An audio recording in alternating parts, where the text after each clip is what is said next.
चलिए बात करते हैं कि isothermal process, isobaric process, isochoric process और अडियाबैटिक प्रोसेस में डिफरेंस क्या है। किस तरह के प्रोसेस को हम किस नाम से जानते हैं। हम बिल्कुल बेसिक चीजों में बात करेंगे, इसके डेप्थ में नहीं जाएंगे, डेप्थ के लिए अलग वीडियोस बने हुए हैं। तो इनका जो बेसिक अंतर है उस पर हम बात करेंगे और बिल्कुल बेसिक चीजों पर चर्चा करेंगे। सबसे पहले चलिए देखते हैं आइसोथर्मल प्रोसेस हम किसे कहते हैं। सो आइसोथर्मल प्रोसेस के लिए कंसीडर करें एक थर्मोडायनेमिक सिस्टम। सो इसका जो इनिशियल स्टेट है, मान ले कि इसका प्रेशर है P1, इसका वॉल्यूम है V1 और इसका टेम्परेचर जो है ये है T1। तो अगर इस थर्मोडायनेमिक सिस्टम में कुछ चेंज लाया जाए, इसमें कुछ चेंज हो, कुछ ऐसा कि फाइनली इसका जो प्रेशर है ये प्रेशर बन जाए P2, वॉल्यूम बन जाए V2, पर इसका जो टेम्परेचर है ये टेम्परेचर उतना ही रह जाए, अर्थात T1 ही रह जाए, तो हम इस प्रोसेस को कहेंगे आइसोथर्मल प्रोसेस। सो टेम्परेचर में कोई चेंज नहीं हुआ, तो ये है isothermal process. Iso same, thermal तो इससे आप समझ सकते हैं कि सेम टेम्परेचर में रह गया सिस्टम। अब चलिए देखते हैं कि आइसोबारिक प्रोसेस हम किसे कहते हैं। तो मान ले कि एक सिस्टम है, थर्मोडायनेमिक सिस्टम, जिसका कि इनिशियल प्रेशर P1 है, वॉल्यूम V1 है और टेम्परेचर T1 है। इसमें कुछ चेंज हुआ, चेंज होने के बाद फाइनली इसका जो वॉल्यूम है ये बढ़ के V2 हो गया, टेम्परेचर भी चेंज हो गया, T2 हो गया, पर इसका जो प्रेशर है ये P1 ही रह गया। तो प्रेशर में अगर चेंज ना हो किसी प्रोसेस में तो हम उसे आइसोबारिक प्रोसेस कहते हैं। बार ये प्रेशर होता है, जैसे कि प्रेशर को हम नापते हैं बैरोमीटर से। सो आइसोबारिक मतलब iso same, bar related to pressure. जो सेम प्रेशर अगर रह जाए तो उस प्रोसेस को हम कहते हैं आइसोबारिक प्रोसेस। अब देखते हैं आइसोकोरिक प्रोसेस क्या होता है। एक थर्मोडायनेमिक सिस्टम, कुछ ऐसा सिस्टम कि मान ले इनिशियली इसका प्रेशर P1, वॉल्यूम इसका V1 और टेम्परेचर T1, इसमें कुछ चेंज हुआ थर्मोडायनेमिक पैरामीटर्स में और फाइनली इसका प्रेशर हो गया P2, टेम्परेचर हो गया इसका T2, लेकिन इसका जो वॉल्यूम है ये वॉल्यूम V1 ही रह गया, वॉल्यूम चेंज नहीं हुआ। इस तरह के सिचुएशन में हम कहते हैं ये जो प्रोसेस है ये आइसोकोरिक प्रोसेस है, इसका वॉल्यूम चेंज नहीं हुआ, सेम वॉल्यूम। अब देखते हैं अडियाबैटिक प्रोसेस क्या होता है। तो मान ले एक थर्मोडायनेमिक सिस्टम, सो इस थर्मोडायनेमिक सिस्टम में इसका जो इनिशियल प्रेशर, वॉल्यूम और टेम्परेचर है ये P1, V1, T1 ही है।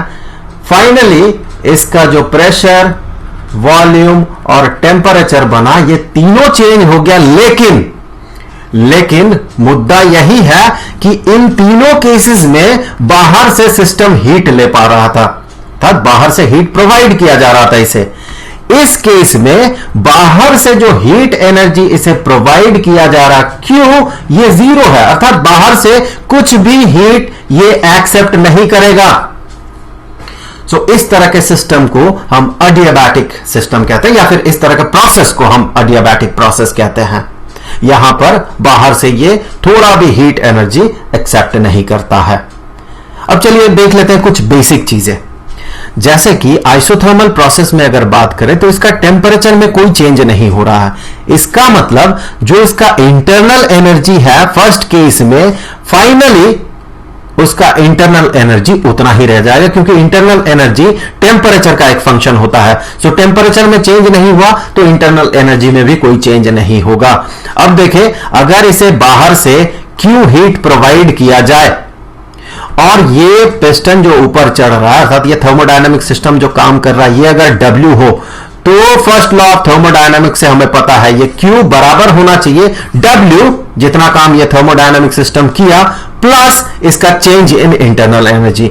तो यहां पर इंटरनल एनर्जी में तो कोई चेंज नहीं है, इंटरनल एनर्जी तो सेम है इनिशियल स्टेट और फाइनल स्टेट में। इसका मतलब जो भी हीट दिया गया वो पूरी तरह से वर्क में कन्वर्ट हो गया।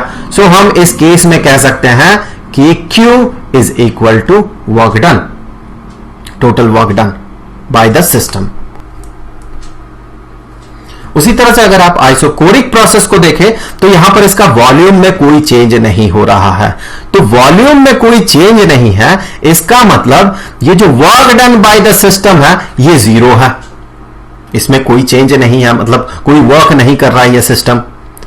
अगर इसे बाहर से हीट प्रोवाइड किया जाए Q और इसका अगर इनिशियल इंटरनल एनर्जी U1 हो और फाइनल इंटरनल एनर्जी U2 हो, और हम अगर कहें कि delta U change in internal energy is equal to U2 minus U1, तो जो भी हीट यहां प्रोवाइड किया गया वो पूरा का पूरा हीट इसके इंटरनल एनर्जी में स्टोर हो जाएगा। तो इस केस में हम कह सकते हैं Q is equal to delta U, क्योंकि work done is equal to zero. और फर्स्ट लॉ ऑफ थर्मोडायनामिक्स से हमें पता है कि हीट जितना प्रोवाइड किया जाता है वो स्टोर हो जाता है इसके इंटरनल एनर्जी में, और बाकी जो पार्ट रहता है वो ये थर्मोडायनामिक सिस्टम इस काम में खर्च कर देता है। तो काम में इसने जीरो खर्च किया, तो पूरा का पूरा जो Q हीट है अर्थात हीट एनर्जी है वो स्टोर्ड हो गया इसका इंटरनल एनर्जी में। अब एडियाबैटिक प्रोसेस को अगर आप देखें तो यहां से हीट प्रोवाइडेड इज जीरो, बाहर से कोई एनर्जी नहीं मिल रहा है इसे हीट एनर्जी, पर ये कुछ काम कर रहा है, ये कुछ काम कर रहा है, पिस्टन ऊपर चढ़ रहा है, काम कुछ हो रहा है, तो हमने माना काम है W। तो ये W काम जो है किस एनर्जी से हो रहा है, एनर्जी से कहां से मिल रहा है, वो एनर्जी इसे अपने इंटरनल एनर्जी से मिल रहा है। ये अपना ही इंटरनल एनर्जी खर्च कर रहा है जिससे कि ये कुछ काम कर पा रहा। तो इंटरनल एनर्जी मान ले यहां U1 है इनिशियल स्टेट में और फाइनल स्टेट में U2 है। तो चेंज इन इंटरनल एनर्जी अर्थात इंक्रीमेंट इन इंटरनल एनर्जी अगर U2 माइनस U1 हो, तो ये जो खर्च कर रहा है, खर्च कितना कर रहा है ये सिस्टम, खर्च ये कर रहा है U1 माइनस U2, क्योंकि U1 बड़ा होगा U2 से, इंटरनल एनर्जी खर्च होगा तभी वर्क डन होगा। तो जो खर्च होगा वो होगा U1 माइनस U2, लेकिन हमेशा याद रखें डेल्टा जो हम यूज करते हैं चेंज के टर्म में, change in some physical quantity, ये दरअसल होता है increment in that quantity. Final state में ये फिजिकल क्वांटिटी का वैल्यू कितना बढ़ा इनिशियल स्टेट से, वो रिप्रेजेंट करता है डेल्टा और वो फिजिकल क्वांटिटी। तो इस केस में W प्रैक्टिकली अगर आप देखें तो W is equal to U1 minus U2, क्योंकि U1 बड़ा होगा U2 से। तो हम कह सकते हैं W is equal to negative of delta U। अब यहां पर देखें कि बाहर से हीट इसे नहीं मिल रहा है, तो सराउंडिंग्स के साथ अगर इसे आप कंसीडर करें तो चूंकि हीट का इंटरेक्शन नहीं हो रहा है, हीट का एक्सचेंज नहीं हो रहा, मुझे कहना चाहिए, चूंकि हीट का एक्सचेंज नहीं हो रहा है तो इसका जो एंट्रोपी है, हम एंट्रोपी पर बात करेंगे आगे, सो इसका जो एंट्रोपी है वो फिक्स्ड रह जाता है। फिलहाल तो ये जान लें कि अगर हीट का एक्सचेंज नहीं होता है तो उसका एंट्रोपी सेम रहता है सिस्टम का। तो इसीलिए एडियाबैटिक प्रोसेस को आइसेंट्रोपिक प्रोसेस भी कहा जाता है, इसे आइसेंट्रोपिक भी कहा जाता है, isoentropic, isentropic process, iso plus entropic, isentropic process.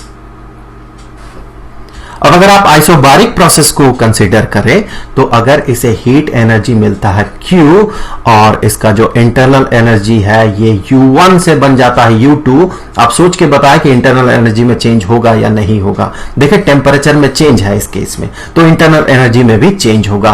तो हम कह सकते हैं डेल्टा U अर्थात change in internal energy is equal to U2 minus U1। और ये कुछ काम भी करेगा, थोड़ा सा वर्क करेगा ये, सो वर्क डन W अगर हो, so first law of thermodynamics से हम कह सकते हैं कि Q is equal to delta U plus W। जितना हीट इसे दिया गया कुछ स्टोर हो गया इसके इंटरनल एनर्जी में और कुछ काम में खर्च हो गया।